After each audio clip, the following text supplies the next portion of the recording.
whatever. They'd find an excuse to shut you down. The statists of the world are not going to allow a truly free society to rise up amongst them. Hey, Joe from Mindful here.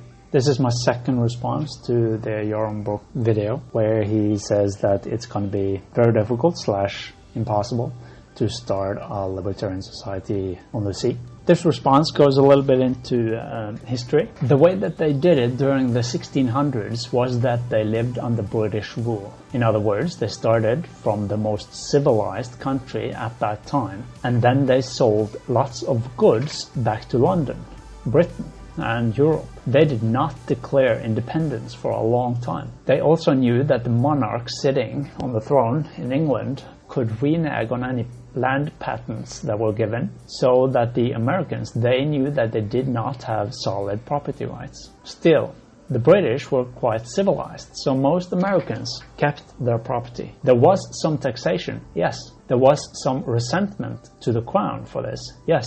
But overall, the Americans were mostly left alone, and eventually they got their freedom. The first settlers in America didn't immediately go into a hostile relationship with the mother country. They traveled back and forth, even back then. They set up trade routes. Only after a long time, hundreds of years, did they declare independence. I am not an advocate for cutting off ties with the rest of the world. I am not an advocate for trying to work against the current system.